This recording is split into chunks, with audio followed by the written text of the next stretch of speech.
Assalamualaikum sahabat hikmah tersembunyi yang berbahagia. Bayangkan seorang ibu tua bersujud dalam heningnya malam, membasahi sajadah dengan air mata karena rindu akan surganya Allah. Namun justru di tengah husyuknya tahajud, air comberan kotor dan busuk menyiram tubuhnya dari arah belakang. Bukan maling, bukan orang gila, tapi menantunya sendiri. Seorang lurah yang dihormati banyak orang. Namun sebelumnya, bagi yang beragama Islam, mari tinggalkan sholawat di komentar, agar sholawat ini menjadi saksi kita di akhirat kelak. Jangan lupa juga like dan subscribe channel ini untuk membantu menyebarkan dakwah Islam dalam bentuk cerita. Pak Lurah Darsa dikenal sebagai tokoh yang paling berpengaruh di desa Cidamar. Rumahnya menjulang 2 lantai, berdiri gagah di tengah perkampungan. Tiang besi, pagar tembok tinggi, garasi luas, dan mobil mewah di terasnya jadi lambang kekuasaan. Semua warga yang melintas depan rumah itu selalu menunduk, tak berani menatap langsung. Tapi siapa sangka, rumah megah itu justru menyimpan luka yang tak pernah terlihat dari luar. Pak Lurah tinggal bersama istrinya, Ningsih, dan ibu mertuanya, Bu Hajah Ropiah, wanita sepuh yang wajahnya selalu teduh, pakaiannya tak pernah lepas dari hijab, dan lisannya hampir tak pernah berhenti berzikir. Setiap malam, jam 2 dini hari, Bu Hajah selalu bangun dari tidurnya. Dengan langkah pelan, ia menuju ruang tamu, membentangkan sajadah hijau tuanya, dan mulai tahajud dengan suara lembut yang menggetarkan hati siapapun yang mendengarnya. Tapi tidak dengan Pak Lurah. Di balik kamar mewahnya yang sejuk ber-AC, Pak Lurah sering terbangun karena suara bacaan Quran dari lantai bawah. Matanya terbuka lebar, wajahnya kesal. Ia menoleh ke arah istrinya yang masih lelap di sampingnya. "Nih, itu emakmu ngaji keras banget. Malam-malam kayak gini, orang butuh istirahat, bukan didongengin Quran," gumamnya dengan nada sinis. Ningsih hanya menggeliat malas, menganggap itu hal biasa. Namanya juga orang tua, biarin aja. Lagian cuma sebentar juga, nanti dia tidur lagi kok, ujarnya tanpa membuka mata. Pak Lurah memutar badannya, menatap plafon kamar. Tapi suara lantunan ayat suci itu terus masuk ke telinganya. Perlahan, nadanya berubah menjadi ancaman yang mulai menyala dalam batinnya. Pantes rumah ini gak pernah tenang. Tiap malam dibanjiri suara emak tua itu. Kapan berhenti ganggu hidup orang? Tak ada yang menjawab. Hanya sunyi yang menyelimuti kamar besar itu. Sementara itu, di bawah, Bu Hajah tengah menangis pelan dalam sujudnya. Ia tak tahu bahwa suara kecil zikirnya perlahan menyalakan api kebencian di hati menantunya sendiri. Suasana malam kembali turun di rumah Pak Lurah. Lampu taman di halaman depan menyala redup, menyoroti pagar besi yang kini mulai berkarat di ujung-ujungnya. Udara desa yang dingin menusuk kulit, menambah keheningan yang biasa dinikmati mereka yang sedang bersujud kepada Allah. Di lantai bawah, Bu Hajah seperti biasa bangkit dari tidurnya. Dengan pelan ia membuka mukenanya, lalu berwudu. Raut wajahnya tenang meski tubuhnya sudah mulai renta. Sendi-sendinya kadang nyeri saat melangkah, tapi ia tak pernah absen mendekat kepada Rabbnya di sepertiga malam. Ia bentangkan sajadah di ruang tamu, menghadap kiblat, dan mulai melantunkan takbir pertama. Allahu Akbar. Suara lirih itu menyayat malam. Bacaan surah yang mengalun setelahnya, meski pelan dan lembut, tetap sampai ke lantai atas. Dan seperti malam-malam sebelumnya, Pak Lurah kembali terbangun. Astagfirullah, bukan karena dosa, tapi karena emak tua itu, gumamnya pelan tapi penuh benci. Ia bangun, duduk di tepi ranjang, dan mengusap wajahnya. Sementara Ningsih masih tidur, Pak Lurah berjalan ke arah balkon. Ia buka sedikit gorden dan menunduk ke bawah. Dari celah kaca, terlihat sosok Bu Hajah yang sedang rukuk, lalu bersujud lama, sangat lama. Wajah Pak Lurah mengeras. Ngaji tengah malam, ngapain coba? Gak takut ganggu tetangga? Ganggu ketenangan rumah sendiri? Ia turun ke bawah. Kakinya melangkah pelan, tapi nadanya dalam hati mulai menggelegak. Di balik dinding, ia berdiri memperhatikan mertuanya dengan pandangan menuduh. Tapi Bu Hajah tak menyadarinya. Ia sedang membaca ayat tentang kesabaran, dengan suara bergetar karena tangis. Pak Lurah menggertakkan gigi. Dadanya panas. Ia melangkah pelan kembali ke dapur, membuka pintu belakang yang mengarah ke kamar mandi luar. Ember bekas cucian penuh air sabun dan sisa comberan diletakkannya di samping dinding. Wajahnya menatap ember itu, matanya menyorot benci. Kalau malam ini masih berisik juga, jangan salahin aku. Ia kembali naik ke kamar, namun matanya tak bisa terpejam. Suara bacaan Al-Quran dari ibunya masih terasa mengiang-ngiang di telinga. Semakin ia mencoba menenangkan diri, semakin kuat suara itu menembus dinding-dinding hatinya yang penuh amarah. Pagi harinya, suasana rumah tampak biasa. Tapi dalam diri Pak Lurah, rencana sudah mulai terbentuk. Ia melihat Bu Hajah yang tengah menyapu teras. Sorot matanya kosong, tapi pikirannya penuh rencana kelam. Kalau cara halus gak mempan, mungkin harus kasih pelajaran. Ningsih datang membawa teh hangat, duduk di dekat suaminya. Mas, emak kayaknya makin rajin ibadah ya. Tiap malam suara ngaji terus. Tapi aku jadi adem dengerinnya. Pak Lurah hanya melirik. Adem buatmu, tapi bikin panas di kepalaku. Ningsih terdiam. Ia merasa ada nada berbeda dalam suara suaminya. Tapi seperti biasa, ia memilih diam. Dalam hatinya pun, kadang terselip rasa tak suka kepada ibunya sendiri, meski tak seberani Pak Lurah untuk menunjukkannya. Dan malam pun kembali tiba. Tapi malam ini bukan seperti malam biasanya. Karena di balik gelapnya waktu tahajud, akan ada air kotor yang menyambut sujud terakhir seorang ibu. Tanpa ia tahu, anak dari rahim wanita lain, yang ia rawat dan cintai layaknya anak sendiri, sedang bersiap melukai tubuh dan jiwanya. Malam itu, angin berhembus pelan. Daun-daun pisang di belakang rumah Pak Lurah melambai pelan, seperti mengantarkan sesuatu yang akan segera terjadi. Di dalam rumah, jam dinding menunjukkan pukul 2:10. Semua penghuni rumah tertidur. Kecuali satu orang. Bu Hajah Ropiah bangkit dari tidurnya. Ia duduk sejenak di atas kasur tipisnya, menarik nafas panjang, lalu mengusap wajah dengan telapak tangannya yang keriput. Allah, malam ini aku kembali datang. Mohonkan ampun atas segala hilafku, dan memohon kekuatan untuk bertahan di rumah ini, bisiknya lirih. Ia berjalan pelan ke ruang tamu, menyalakan lampu kecil, lalu mulai membentangkan sajadah hijau tua yang sudah mulai pudar warnanya. Mukena putihnya disampirkan, kemudian ia berdiri dengan tenang, memulai tahajudnya. Allahu Akbar. Suara lembut itu kembali mengalun, menembus ke lantai atas. Di kamar, Pak Lurah langsung membuka matanya. Wajahnya penuh kebencian. Ia bangun, mengambil jaket tipis dan sandal jepit, lalu berjalan keluar kamar. Kali ini tanpa ragu. Langkahnya pelan, namun wajahnya tegang, penuh tekad kelam. Ia turun ke bawah tanpa suara, lalu membuka pintu belakang rumah. Di samping kamar mandi luar, seperti yang sudah ia rencanakan, ada ember besar berisi air comberan sisa cucian baju. Airnya kotor, berminyak, penuh sabun, bahkan masih tersisa busa dari sabun cucian yang mengendap. Tanpa ekspresi, Pak Lurah menggenggam ember itu dengan dua tangan. Ia membawanya ke arah ruang tamu. Lampu kecil dari ruang itu membuat bayangan tubuh Bu Hajah terlihat jelas. Ia sedang bersujud panjang, bergetar dalam doanya. Pak Lurah berdiri di belakangnya. Hanya satu langkah dari tubuh tua yang sedang sujud di atas sajadah. Tanpa kata, tanpa aba-aba, ember itu diangkat tinggi. Dan, splaaf! Air comberan itu menyiram seluruh tubuh Bu Hajah. Mukena putihnya langsung berubah menjadi coklat kusam. Sajadahnya basah kuyup. Cipratan air kotor mengenai wajah, punggung, dan bahkan Al-Quran kecil yang ia letakkan di sisi sajadah ikut terciprati. Bu Hajah tersentak. Ia bangkit dari sujudnya dengan panik. Wajahnya pucat, tubuhnya menggigil. Tangannya menyentuh wajahnya, lalu melihat mukenanya basah, bau, dan kotor. Dengan mata terbuka lebar, ia menatap ke arah belakang. Dan di sana, berdiri Pak Lurah dengan wajah dingin. Ember kosong di tangannya masih meneteskan air. Sudah kubilang, jangan ganggu tidur orang. Mau ibadah, jangan ganggu yang lain. Ngaji itu bukan buat pamer, teriaknya kasar. Bu Hajah tak menjawab. Bibirnya gemetar. Tubuhnya menggigil antara dingin dan syok. Matanya berkaca-kaca. Ia hanya bisa menunduk. Kemudian, perlahan-lahan, ia duduk kembali di atas sajadah yang basah. Tangannya gemetar menutup Al-Quran kecilnya.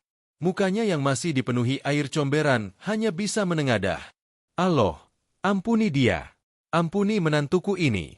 Jangan hukum dia karena kezalimannya padaku. Tapi bila kau izinkan, ajarkan dia makna rasa sakit yang sedang kurasa. Pak Lurah meludah ke lantai, lalu membalikkan badan. Ia tak peduli. Ia merasa puas. Ia merasa menang. Tapi malam itu, langit desa Cidamar menjadi saksi. Saksi dari kezaliman yang kelak akan dibalas dengan cara yang tak disangka-sangka. Dan di tempat yang sama, di atas sajadah yang basah, doa seorang ibu mengalir ke langit, menyayat langit malam dan mencabik batas kesabaran. Malam itu, rumah Pak Lurah Darsa kembali sunyi. Setelah peristiwa air comberan yang menyiram tubuh mertuanya, semua kembali ke tempat masing-masing. Seolah tidak ada yang terjadi. Pak Lurah sudah kembali ke kamar dan merebahkan diri di kasur empuk.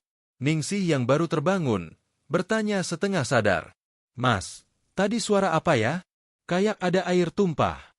Pak Lurah menjawab ringan sambil memejamkan mata. "Emakmu kecipratan berkah dari air cucian. Biar tahu rasa." Ningsih hanya diam, tidak bertanya lebih lanjut. Ia memilih tidur kembali. Baginya, ibunya sendiri sudah terlalu repot untuk diurusi. Toh selama ini juga hanya sibuk dengan sajadahnya. Namun di ruang tamu, Bu Hajah masih terduduk lemas. Mukena basah masih melekat di tubuhnya. Ia belum beranjak. Tangannya memeluk lututnya sendiri.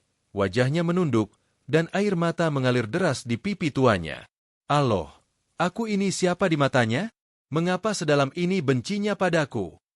Tubuhnya menggigil, bukan karena dingin semata, tapi karena luka di hati yang terasa menusuk sampai ke tulang. Ia membersihkan sajadahnya pelan-pelan, lalu mengganti mukenanya dengan baju tidur biasa. Tapi mata sembab itu tak bisa disembunyikan. Ia masuk ke kamarnya yang sempit, memejamkan mata tanpa bisa tertidur. Di pelupuknya, suara ember dan cipratan air masih terngiang. Sementara itu, di lantai atas, Pak Lurah sudah mendengkur. Tak ada sedikit pun rasa bersalah. Ia merasa dirinya telah mengajarkan pelajaran yang layak untuk perempuan tua yang menurutnya terlalu ikut campur dalam urusan rumah tangga. Tapi sejak malam itu, udara di rumah Pak Lurah berubah.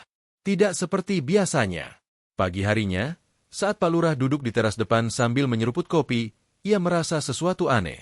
Angin pagi yang biasanya sejuk, terasa dingin menggigit. Burung-burung yang biasanya ramai berkicau di pohon depan rumahnya, hari ini menghilang.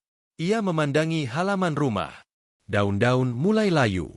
Bahkan bunga-bunga gantung di teras terlihat kering meski seminggu lalu baru diganti. Bu Hajah keluar dari dapur, membawa termos air panas dan segelas teh. Tapi tubuhnya terlihat lemah. Jalannya pelan, bahkan sedikit terpincang. Pak Lurah menoleh ke arah mertuanya dengan tatapan dingin. Tak ada sapaan, tak ada kata, hanya hening yang panjang. "Letakin aja di meja," ucap Pak Lurah singkat. Bu Hajah meletakkan gelas itu, lalu kembali ke dalam rumah. Tak satu pun kalimat ia lontarkan. Tapi dalam diamnya, batinnya terus berzikir. Ia tahu, bila manusia tak bisa menjadi tempat mengadu, maka Allah akan selalu jadi pelindung terbaik bagi mereka yang sabar. Hari demi hari, suasana rumah makin sepi. Tidak ada lagi canda, tidak ada lagi kehangatan. Ningsih mulai sibuk dengan aktivitas sosialnya sebagai istri lurah. Pak Lurah sendiri sibuk menata citra dan jabatan. Tapi dalam rumah, seorang ibu tua semakin hari semakin terabaikan. Dan yang lebih menyakitkan, luka batinnya tak pernah dibalut kata maaf. Setiap malam, Bu Hajah masih berusaha tahajud. Tapi kali ini, ia tak lagi mengeraskan suara. Ia berbisik lirih. Bahkan sujudnya lebih lama. Doanya lebih dalam. Sesekali, isaknya terdengar pelan namun menghantam langit. "Allah, jangan hukum anak-anak ini karena dosaku. Tapi, kalau memang engkau ingin menunjukkan keadilan MU, aku ikhlas. Tunjukkanlah dengan cara MU." Sajadahnya basah, bukan lagi oleh air comberan, tapi oleh tangis yang tak bisa dibendung. Dan di luar rumah, langit mulai mendung. Seolah semesta pun ikut menunduk, menyimpan sesuatu yang akan segera datang. Hari itu, langit di desa Cidamar mendung sejak pagi. Udara terasa berat, matahari enggan menampakkan diri. Namun di halaman rumah Pak Lurah, suasana tetap sibuk. Beberapa perangkat desa dan tokoh masyarakat datang menghadiri rapat bulanan yang digelar di pendopo rumahnya yang luas. Meja panjang dengan taplak batik sudah terisi kue-kue basah dan air mineral. Kursi-kursi plastik berjejer rapi. Semua terlihat megah dan tertata. Pak Lurah Darsa duduk di tengah. Kemeja putih dengan pin emas bertuliskan, "Lurah," tersemat di dada kirinya. Ia berbicara dengan penuh percaya diri. Suaranya lantang. Tangannya sesekali menepuk meja. "Desa kita tidak boleh lemah. Kita harus jadi contoh untuk kecamatan lain. Jangan sampai ada yang remehkan kita, serunya. Para warga manggut-manggut. Beberapa menganggumi gaya bicaranya, meski sebagian lainnya hanya berpura-pura menyimak. Di balik wibawanya yang besar, tak semua warga benar-benar hormat. Banyak yang tahu bahwa di rumah sendiri, Pak Lurah tidak sebijak yang ditampilkan. Bu Hajah dari kejauhan memperhatikan. Ia berdiri di balik tirai jendela lantai 2. Matanya memandang ke arah kerumunan. Ia melihat menantunya yang begitu gagah di mata orang banyak, namun menjadi sosok paling menyakitkan di balik pintu rumah. Di balik mukanya yang pucat dan tubuhnya yang mulai membungkuk, Bu Hajah masih berusaha kuat. Meski luka di hatinya belum kering, ia tetap berusaha menjalankan tugasnya sebagai mertua, sebagai orang tua, dan sebagai perempuan yang tidak ingin membalas keburukan dengan dendam. Setelah rapat selesai, para warga mulai pulang satu persatu. Beberapa dari mereka menyempatkan diri menyapa Bu Hajah saat lewat halaman belakang. Ada yang bertanya kabar, ada yang mengirim makanan kecil, ada juga yang mengerutkan dahi melihat tubuh Bu Hajah yang semakin kurus. Namun semua itu tak luput dari pengawasan Pak Lurah. Sore harinya, ia kembali naik ke lantai 2 dan melihat ibunya sedang menyapu kamar. Ia mendekat, lalu berbicara dengan nada ketus. Kalau gak sanggup bersih-bersih, bilang, jangan bikin rumah jadi kayak kandang ayam. Bu Hajah hanya menunduk, tak menjawab. Pak Lurah lanjut dengan suara lebih dingin. Dan satu lagi, jangan sok baik sama warga. Mereka cuma kasihan, bukan hormat. Urus diri sendiri aja. Jangan ganggu urusan saya. Kata-kata itu menusuk. Tapi lagi-lagi, Bu Hajah tak melawan. Ia hanya tersenyum kecil, menahan sesak di dadanya. Allah, berikanlah ia hati yang lebih luas dari mulutnya. Pak Lurah berlalu. Ia turun ke bawah dan duduk di kursi goyang di teras. Ningsih menghampirinya sambil membawa segelas jus. Mas, itu emak tadi ditanya-tanya sama Bu RT. Takutnya nanti cerita yang enggak-enggak. Pak Lurah meneguk jusnya. Kalau dia berani cerita, kita kirim aja ke panti jompo. Biar dia tahu rasanya hidup gak di rumah gedung. Ningsih mengangguk pelan. Ia tak sepenuhnya setuju, tapi terlalu takut menentang suaminya. Sore itu, angin mulai berhembus lebih kencang dari biasanya.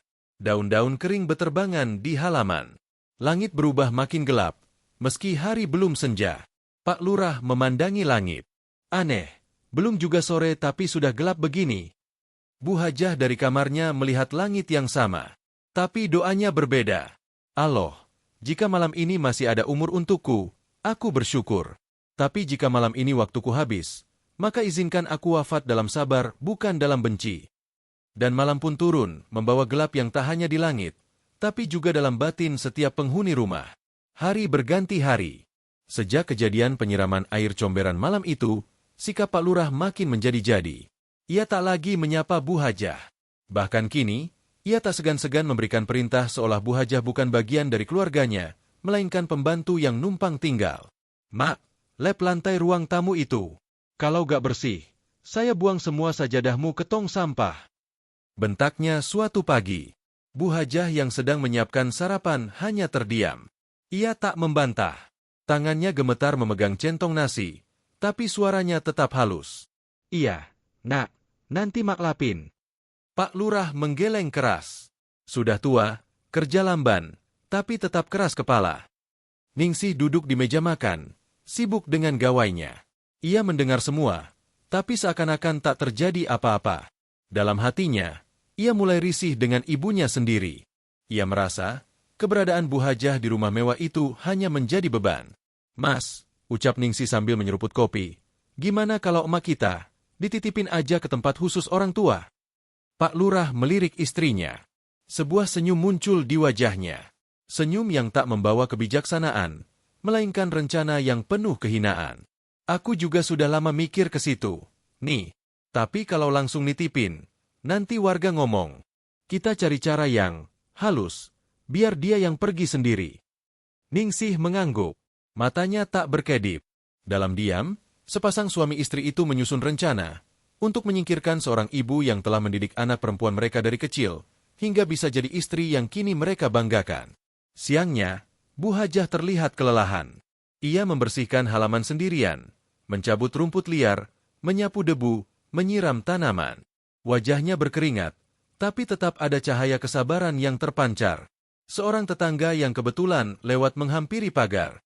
Bu Hajah, sehat-sehat aja kan? Kok akhir-akhir ini sering banget kerja sendirian? Bu Hajah tersenyum. Alhamdulillah, sehat. Ini saya bantu-bantu aja, biar gak terlalu banyak duduk. Tetangga itu memandangi tubuh ringkih Bu Hajah yang kini tampak semakin kurus. Wajahnya pucat, matanya sayu, dan suaranya pun sudah tak sekuat dulu. Nanti saya bawain bubur kacang hijau ya, Bu. Panas-panas enak tuh. Wah, terima kasih banyak ya, Nak. Semoga Allah membalas kebaikanmu. Dari lantai 2, Pak Lurah melihat percakapan itu. Ia merengut, merasa risih. Ia membalikkan badan lalu berkata keras dari atas. Ma, jangan banyak ngobrol sama orang luar. Saya gak mau urusan rumah tangga jadi bahan rumpian warga. Bu Hajah menoleh, tersentak. Tetangga itu pun langsung pamit dengan wajah bingung. Bu Hajah hanya bisa menunduk. Malam harinya, saat seluruh rumah kembali sunyi, Pak Lurah dan Ningsih duduk berdua di ruang keluarga. Mereka membahas rencana dengan suara pelan tapi tajam. Mas, kita bisa bilang ke emak, kalau kita akan pindah sementara ke kota, dan gak bisa bawa dia. Kita kasih uang seadanya. Terus bilang suruh tinggal sama saudaranya yang di kampung sebelah. Pak Lurah mengangguk. Bagus. Nanti aku yang omong. Biar dia sadar diri. Lagi pula, rumah ini bukan buat menampung orang yang hidupnya cuma ngaji, dan ngaji. Tawa kecil mereka terdengar menyesakan.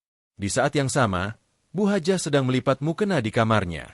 Ia baru saja menyelesaikan witir. Tiba-tiba, suara tawa dari bawah menembus dinding rumah. Bu Hajah berhenti melipat. Ia terdiam sejenak. Matanya menatap sajadahnya yang lusuh. Allah, jika memang aku tak lagi dibutuhkan di rumah ini, berikan aku tempat yang lebih engkau ridha. Tapi, jika engkau masih izinkan aku tinggal di sini, maka bukakan pintu hati anak-anakku, walau hanya sedikit. Air matanya menetes diam-diam. Tapi doanya mengalir, menembus dinding-dinding ego yang mulai menutup mata Pak Lurah dan istrinya. Malam itu sunyi. Tapi dalam sunyi itu, sebuah rencana jahat telah matang. Rencana mengusir ibu, dengan cara yang dianggap paling halus. Tanpa mereka tahu, semakin dalam mereka melukai, semakin cepat langit akan menurunkan balasannya. Pagi itu, angin terasa lebih dingin dari biasanya. Matahari belum naik sempurna, tapi Pak Lurah sudah duduk di meja makan bersama istrinya, Ningsih. Wajahnya tampak tegang, seperti menyimpan sesuatu yang besar. Bu Hajah baru saja selesai menjemur baju. Ia masuk ke dapur membawa keranjang kosong. Tubuhnya terlihat semakin kurus, pundaknya mulai membungkuk. Tapi wajahnya tetap lembut, tak berubah meski sudah berkali-kali dilukai. Pak Lurah menatapnya dengan dingin. Ia lalu berdehem keras. Mak, duduk sini sebentar. Saya mau ngomong. Ucapnya datar. Bu Hajah tersenyum kecil. Iya, Nak. Ia duduk di ujung meja makan, menatap menantunya dengan tatapan tenang. Pak Lurah bersandar, menyilangkan tangan. Begini, Mak, minggu depan, saya dan Ningsih mau ke kota. Ada urusan penting. Gak bisa ditinggal. Bu Hajah mengangguk. Insya Allah, hati-hati ya. Semoga semua urusannya lancar. Pak Lurah melanjutkan, kali ini nadanya lebih tajam. Masalahnya, Mak gak bisa ikut. Rumah di kota kecil, sempit. Gak ada kamar buat Mak. Jadi, Mak tinggal aja dulu di kampung sebelah. Kan masih ada saudara di sana. Wajah Bu Hajah mulai menegang. Pak Lurah mengeluarkan amplop coklat berisi uang. Ini, uang buat Mak. Buat naik angkot, beli keperluan. Ya, urus diri sendiri dulu aja. Bu Hajah menatap amplop itu. Tangannya tak bergerak. Matanya perlahan memerah. Pak, saya gak keberatan kalau kalian pergi. Tapi, saya boleh tetap di sini? Saya gak ganggu siapa-siapa. Saya cuma ibadah dan bantu-bantu di rumah. Pak Lurah menatap tajam. Justru itu masalahnya. Mak, rumah ini rumah pejabat. Jangan sampai orang lihat rumah saya kayak pesantren malam hari. Suara ngaji itu ganggu. Kami butuh ketenangan. Bukan lantunan ayat terus-menerus. Ningsih menunduk. Tak sanggup menatap ibunya. Tapi ia juga tak bicara apapun. Bu Hajah perlahan berdiri. Suaranya pelan, namun jelas. Saya tidak pernah minta tinggal di rumah gedung ini. Kalian yang dulu mengajak saya tinggal bersama. Katanya, biar dekat dengan cucu. Tapi sekarang, saya dianggap beban. Ya Allah. Pak Lurah berdiri dengan kasar. Mak, jangan bawa-bawa agama terus. Kalau gak mau, silakan. Tapi jangan bikin rumah ini kayak kuburan. Sepi karena doa dan isak. Bu Hajah menunduk. Bahunya gemetar. Tapi ia tak menangis di depan mereka. Ia hanya mengangguk pelan. Baik, kalau memang itu maumu, saya akan pergi. Tapi ingat, nak, air mata ibu yang terus kau injak akan sampai juga ke langit. Cepat atau lambat. Pak Lurah tertawa sinis. Langit sibuk, Mak. Gak ngurus ibu-ibu tua kayak Mak. Siang itu, Bu Hajah mulai berkemas. Ia memasukkan mukena, sajadah, beberapa baju lusuh, dan Al-Quran kecil ke dalam tas jinjing biru yang sudah sobek di bagian samping. Tak ada yang membantunya. Tak ada yang mengantar. Sebelum pergi, ia sempat memandangi seluruh sudut rumah. Dinding-dinding yang dulunya menyimpan tawa keluarga, kini hanya menyisakan gema langkah kaki yang pelan dan goyah. Di depan pintu, Bu Hajah menoleh ke belakang. Pak Lurah berdiri di ambang pintu, tangan menyilang, wajah keras seperti batu. Ningsih berdiri di sampingnya, memalingkan wajah. Saya titip rumah ini, ucap Bu Hajah lirih. Bukan karena hartanya, tapi karena doa yang pernah saya panjatkan di setiap sudutnya. Ia melangkah pergi. Perlahan. Tak ada pelukan. Tak ada kata maaf. Tak ada harapan. Hanya satu ibu tua, berjalan sendiri di jalanan sepi, dengan tas sobek dan langkah lunglai. Langit mulai mendung. Angin bertiup pelan. Dan di kejauhan, daun-daun berguguran tanpa suara. Sore menjelang. Jalan tanah yang menghubungkan desa Cidamar ke kampung sebelah mulai lengang. Hanya satu sosok berjalan tertatih dengan tas sobek di tangannya. Dialah Bu Hajah Ropiah, berjalan sendiri tanpa tujuan pasti. Tak ada kendaraan. Tak ada tumpangan. Tak ada yang menemani. Langkahnya pelan. Sesekali ia berhenti memegang dadanya yang sesak. Napasnya mulai pendek. Namun bibirnya tak henti berzikir. Allah, aku yakin, engkau tidak tidur. Ia menyeka keringat di dahi dengan ujung lengan bajunya. Di belakangnya, rumah gedung megah milik Pak Lurah makin mengecil di pandangan. Semakin menjauh, semakin menjadi masa lalu yang pahit. Di tengah jalan setapak, Bu Hajah berhenti di bawah pohon besar. Ia duduk di batu, lalu membuka botol air putih kecil pemberian tetangga. Matanya memandang langit yang mendung, seolah berbicara pada semesta yang sejak tadi dia menyaksikan. Tiba-tiba, angin berhembus lebih kencang. Daun-daun kering beterbangan. Langit seolah menahan tangis. Awan menggumpal pekat, dan dari kejauhan, suara gemuruh terdengar lirih. Bu Hajah menengadah. Allah, engkau tahu aku tak kuat berjalan jauh. Tapi aku juga tak tahu harus kemana lagi. Perutnya perih menahan lapar. Sejak pagi ia belum makan. Di dalam tasnya hanya ada satu bungkus plastik kecil berisi kerupuk sisa semalam yang diberi tetangga. Ia mencoba berdiri lagi. Lututnya gemetar. Tapi ia memaksakan diri berjalan lebih jauh. Kaki yang dulu menopang anaknya tumbuh. Kini harus menyeret tubuh tuanya tanpa ada tangan yang membantu. Sementara itu, di rumah Pak Lurah, suasana tetap seperti biasa. Seolah tak terjadi apa-apa. Ia duduk di ruang tengah, membaca laporan keuangan desa, sementara Ningsih sibuk mengatur menu arisan ibu-ibu PKK minggu depan. Tak satu pun dari mereka menyebut nama Bu Hajah hari itu. Tapi alam tidak lupa. Sore menjelang malam, hujan mulai turun rintik-rintik. Bu Hajah masih berjalan menyusuri pematang sawah. Langkahnya makin berat. Bajunya mulai basah. Angin menusuk tubuh kurusnya. Tapi ia terus melangkah. Ia tahu, tidak ada tempat di dunia yang bisa ia sebut rumah saat ini. Sampai akhirnya, di ujung jalan kecil, ia melihat sebuah gubuk kosong di tepi ladang. Dindingnya reyot, atapnya bocor, tapi cukup untuk berteduh. Dengan sisa tenaga, Bu Hajah membuka pintu kayu tua yang reot. Ia masuk, duduk di sudut ruangan. Nafasnya terengah.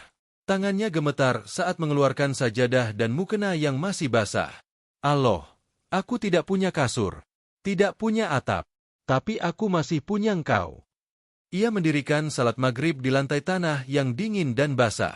Dalam sujudnya, Air mata kembali membasahi sajadah.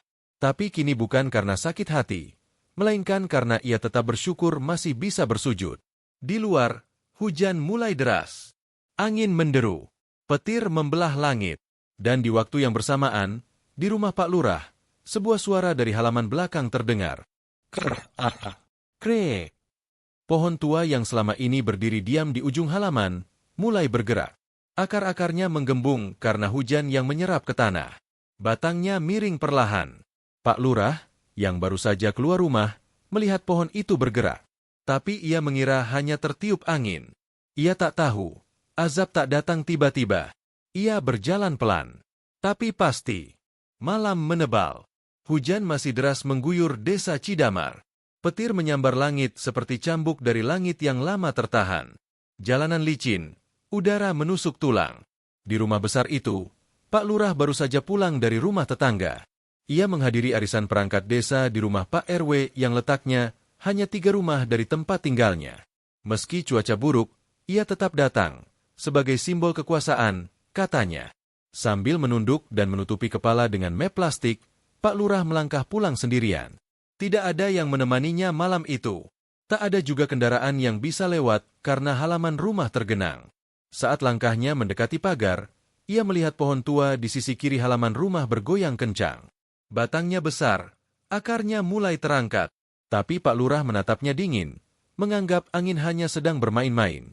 Dengan langkah percaya diri, ia membuka pagar. Krek. Suara pohon itu memekik, seperti jeritan yang telah lama ditahan. Dahan-dahannya bergoyang liar. Akar-akar mencuat dari tanah. Pak Lurah memegang gagang pagar, lalu melangkah ke tengah halaman. 1, 2, 3. Beraak. Tanpa sempat lari, tanpa sempat berteriak, batang utama pohon besar itu tumbang tepat ke arah tubuh Pak Lurah. Tubuhnya terhempas. Pinggangnya terjepit. Dada dan pahanya tertindih ranting berat. Hujan masih mengguyur. Tapi malam itu, jeritan Pak Lurah mengoyak sunyi seperti suara anak kecil yang ketakutan. Aark! Tolong! Tolong! Suara itu menggema dari halaman rumah megah, yang kini basah kuyup oleh air dan darah. Warga yang mendengar segera berlarian. Beberapa memanggil nama Pak Lurah. Yang lain membawa senter, tali tambang, dan mencoba mengangkat batang pohon yang menindih tubuhnya. Ningsih berlari keluar sambil menangis. Mas! Astagfirullah, Mas! Pak Lurah tergeletak tak berdaya. Tubuh bagian bawahnya tak bisa digerakkan. Kakinya dingin. Ia mencoba meronta, tapi hanya tangannya yang bisa bergerak. Matanya melotot. Air hujan bercampur darah di wajahnya. Gak kerasa. Aku gak ngerasa apa-apa di kaki. Warga panik. Beberapa mencoba menenangkan. Mobil warga dipakai darurat untuk membawanya ke rumah sakit malam itu juga. Di sepanjang jalan menuju rumah sakit, Pak Lurah menangis. Tangis yang bukan karena luka fisik, tapi karena rasa takut yang tak bisa dijelaskan. Aku lumpuh. Aku gak bisa gerak. Ya Allah, ini gak mungkin. Ini gak mungkin. Ningsih menggenggam tangan suaminya yang dingin. Tapi ia sendiri gemetar. Tak bisa berkata-kata. Setibanya di rumah sakit, dokter langsung melakukan pemeriksaan röntgen.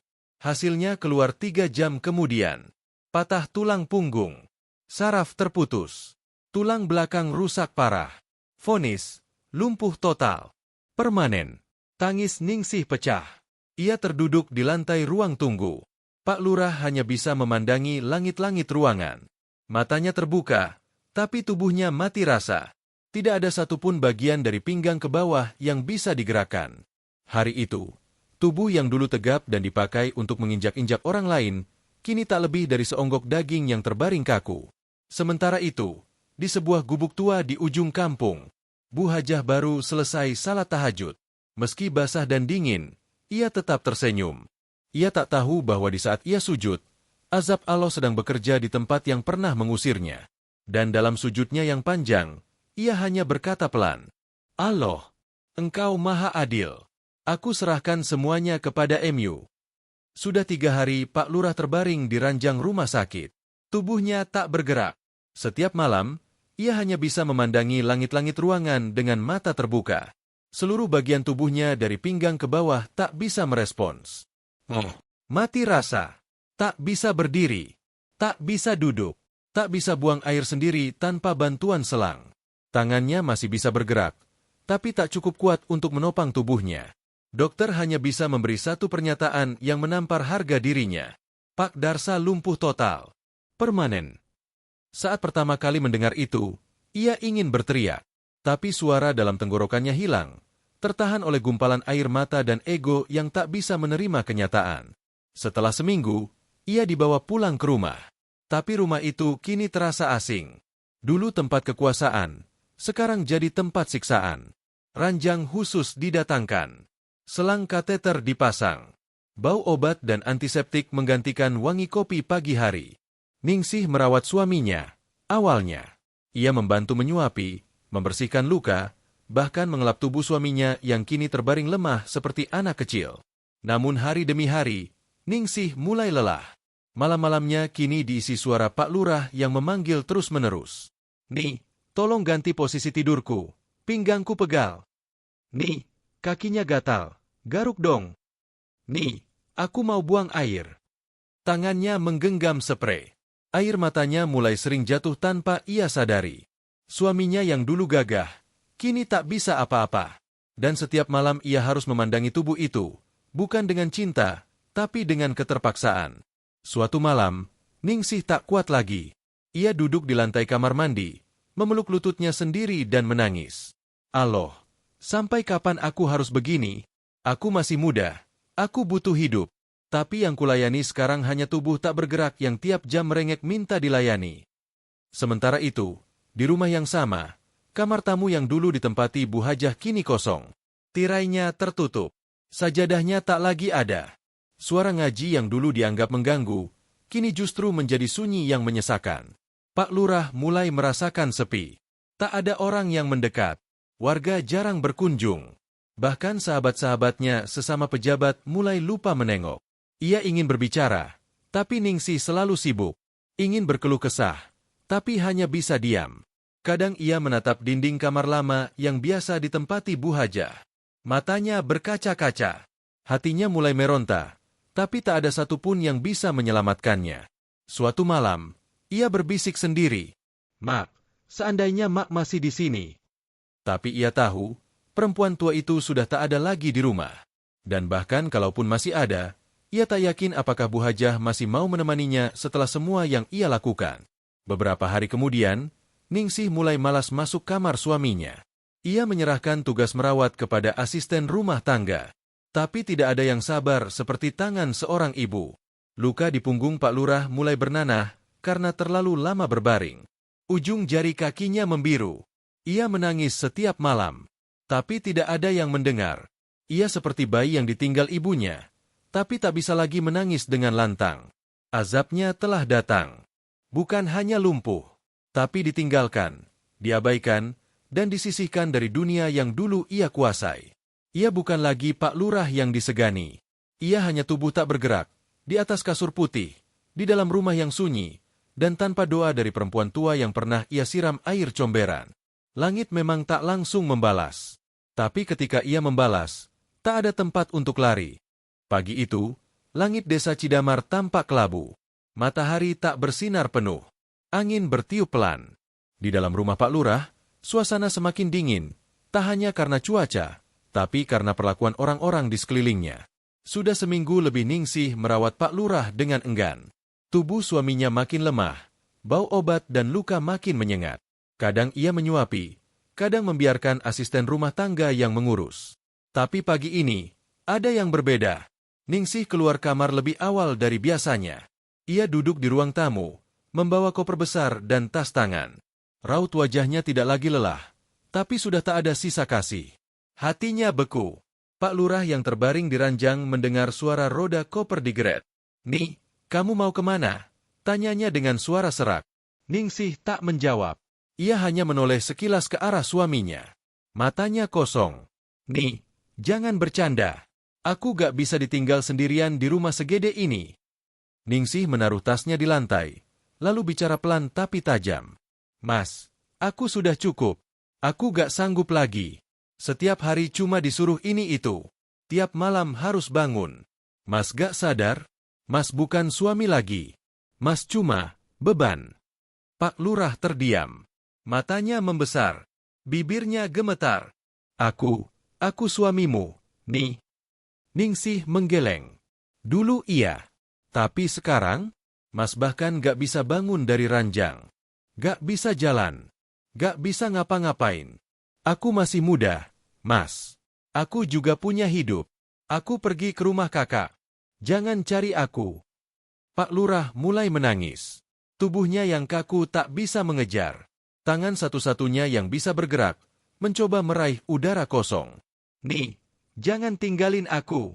Nih, tolong. Tapi Ningsih tak menoleh lagi. Ia membuka pintu rumah, menyeret kopernya, dan menutupnya tanpa suara. Dan untuk pertama kalinya, rumah besar itu benar-benar kosong. Hari-hari selanjutnya seperti neraka. Asisten rumah tangga yang hanya bekerja paruh waktu pun pamit. Ia tak sanggup mengurus Pak Lurah sendirian. Tak ada yang mengelap luka. Tak ada yang menyuapi. Tak ada yang mengganti selimut basah. Pak Lurah kini hanya terbaring, menangis sendirian setiap malam. Bau tak sedap mulai memenuhi kamar. Kasur lembab. Tubuhnya memar dan mulai membusuk pelan-pelan. Ia memandangi langit-langit kamar dengan mata terbuka, air mata menetes diam-diam. Pak Lurah, kenapa saya harus begini? Kenapa engkau hukum aku sekejam ini, ya Allah? Dan saat itulah, pikirannya melayang jauh. Ia ingat, ia pernah menyiram air comberan ke seorang ibu tua yang sedang sujud di sepertiga malam. Ia pernah mengusirnya dari rumah. Ia pernah berkata, langit sibuk, gak ngurus ibu-ibu tua. Kini, ia tahu, langit tidak pernah sibuk. Langit mencatat, langit mendengar, langit menunggu waktu yang paling tepat untuk menjatuhkan balasan. Rumah besar itu kini benar-benar sepi. Tak ada tawa, tak ada suara pengajian, tak ada tamu, tak ada keluarga.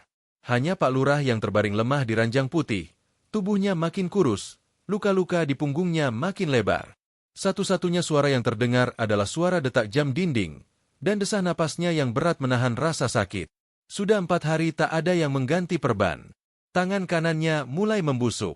Bau busuk perlahan menyebar ke seluruh kamar. Ya Allah, tolong, siapapun. Suara lirih itu hampir tak terdengar. Tapi Allah mendengar. Dan pada hari kelima, suara langkah kaki memasuki rumah yang sunyi itu. Pelan, tertatih. Tapi tetap yakin. Pintu kamar terbuka. Seorang perempuan tua masuk, mengenakan mukena yang sudah pudar warnanya. Wajahnya pucat, namun matanya tetap teduh. Langkahnya pelan, namun penuh keteguhan. Bu Hajah Ropiah. Ia berdiri di ambang pintu. Matanya menatap tubuh menantunya yang kini terkulai tak berdaya. Pak Lurah membelalakan mata. Bibirnya gemetar. Tangannya menggapai udara.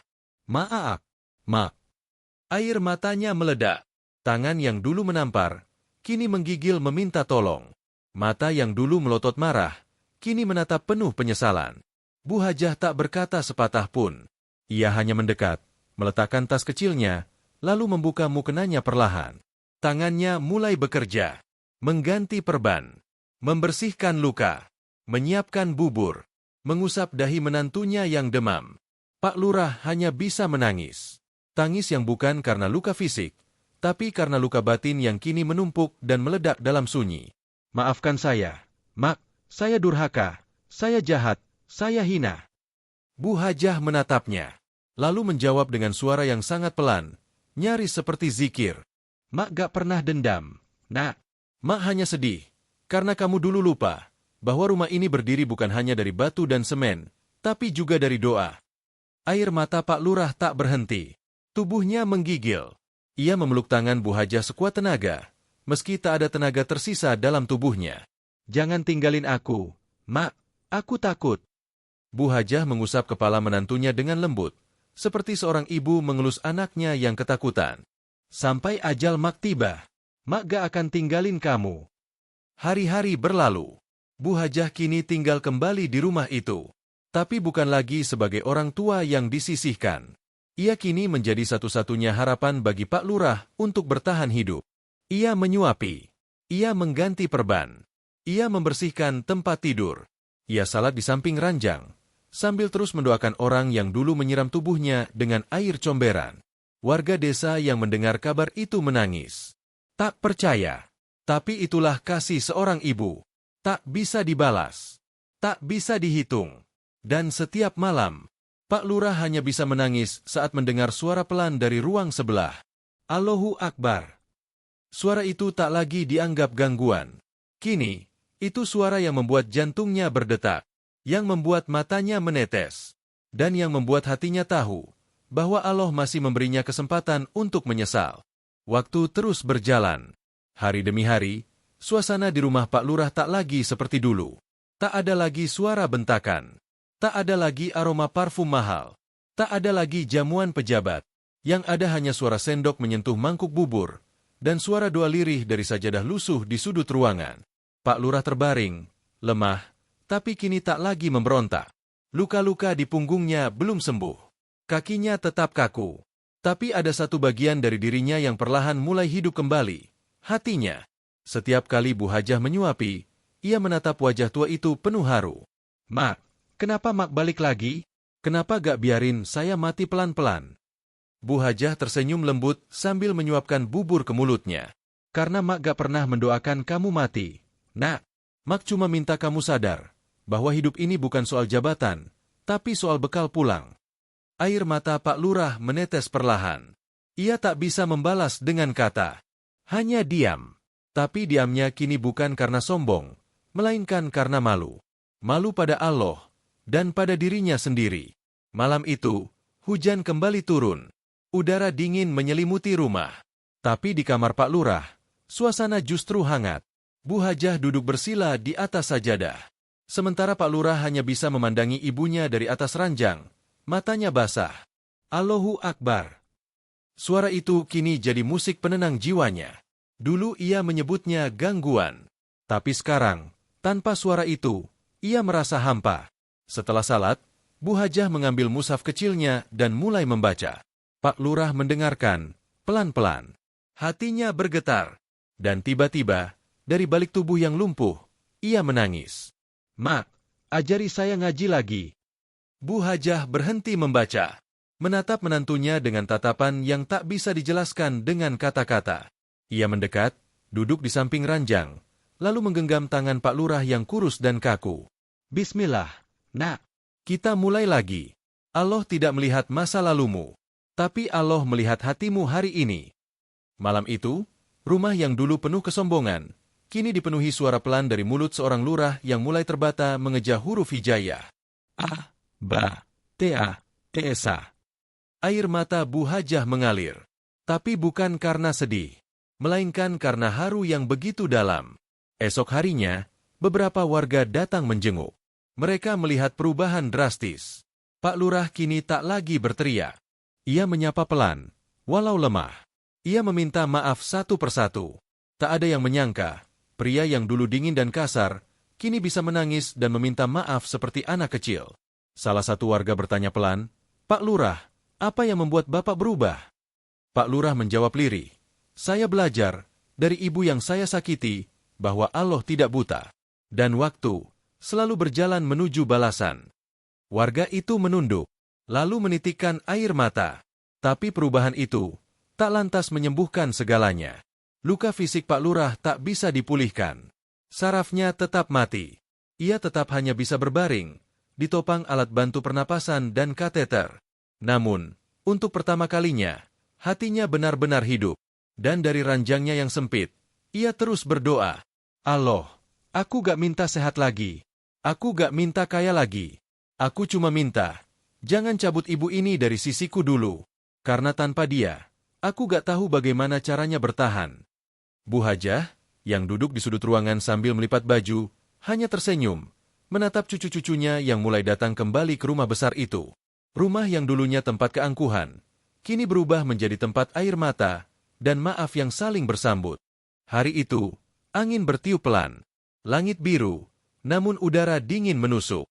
Rumah besar milik Pak Lurah yang dulu ramai kini terasa seperti surau kecil, penuh lantunan zikir dan aroma minyak kayu putih. Tubuh Pak Lurah terbaring lemah di ranjang. Matanya tampak cekung, kulitnya pucat kekuningan. Luka-luka di punggungnya mulai menghitam. Nafasnya pendek, kadang terputus, kadang berat sekali. Bu Hajah duduk di samping ranjang, memegangi tangan menantunya dengan lembut. Ia mengganti handuk kecil di keningnya, menyuapkan sesendok air hangat, lalu mengusap dada Pak Lurah perlahan. "Mak, aku capek." Kalimat itu keluar pelan, nyaris tak terdengar. Bu Hajah menatap menantunya dengan mata penuh sayang. "Kalau capek, istirahat, nak. Jangan dilawan. Cukup kamu sabar. Allah tahu kamu sudah banyak berubah." Pak Lurah memejamkan mata. Air mata mengalir dari pelupuk matanya yang kurus. Ia tak bisa bergerak, tapi hatinya kini terasa lebih ringan dari sebelumnya. "Mak," ucapnya lagi, "terima kasih, karena gak tinggalin aku, meski aku pernah nyakitin Mak." Bu Hajah menggenggam tangannya erat. "Mak gak pernah tinggalin kamu. Allah juga gak pernah tinggalin kamu." Pak Lurah menghela nafas dalam-dalam. Pandangannya menatap ke atas. Matanya tak lagi menyimpan marah, tak lagi menyimpan dendam. Hanya pasrah. "Kalau ajalku dekat, Mak, tolong mandikan aku, kafani aku, dan doain aku, ya." Bu Hajah menangis pelan, tapi bukan karena duka, melainkan karena ia tahu, doanya selama ini dijawab oleh Allah. Bukan dalam bentuk hukuman, tapi hidayah. Beberapa hari kemudian, kondisi Pak Lurah makin menurun. Ia tak bisa lagi bicara jelas, hanya bisa mengangguk atau mengedipkan mata. Namun, di malam-malam terakhirnya, ia tetap mendengar. Ia tetap menyimak Bu Hajah yang mengaji di sampingnya. Dan setiap kali ayat-ayat tentang taubat dan rahmat Allah dibacakan, matanya berkaca-kaca. Allahu Ghafurur Rahim. Allahu Ghafurur Rahim. Bu Hajah membacanya berulang-ulang, dan Pak Lurah mengedipkan mata pelan, seperti mengiyakan bahwa ia pun masih ingin diampuni. Pada suatu subuh, Bu Hajah melihat dada Pak Lurah naik turun tak beraturan. Nafasnya pendek dan putus-putus. Ia mendekat, menggenggam tangan menantunya erat-erat. "Kalau memang sudah waktunya, Nak, pergilah dalam keadaan berserah. Jangan takut. Mak sudah maafkan kamu." Pak Lurah membuka mata perlahan. Ia menatap wajah Bu Hajah untuk terakhir kalinya. Air mata mengalir di sudut matanya. Lalu, bibirnya bergerak pelan, walau suara tak keluar. "Astagfirullah." Dan seketika itu, nafasnya berhenti. Tubuhnya diam. Matanya terpejam. Bibirnya tenang. Pak Lurah Darsa, lelaki yang pernah menyiram air comberan ke ibu mertuanya saat salat tahajud, kini wafat dalam pelukan perempuan tua itu. Perempuan yang dulu ia sakiti, namun menjadi satu-satunya yang menemaninya hingga ajal menjemput. Rumah itu sunyi, tapi kali ini bukan sunyi karena kesombongan, melainkan sunyi karena kepergian. Dan di tengah sunyi itu, hanya terdengar suara pelan seorang ibu yang mengusap wajah menantunya sambil bersyalawat. "Allahumma sholli ala Muhammad." Pagi itu, kabar duka menyebar cepat ke seluruh penjuru desa Cidamar. Pak Lurah Darsa telah meninggal dunia.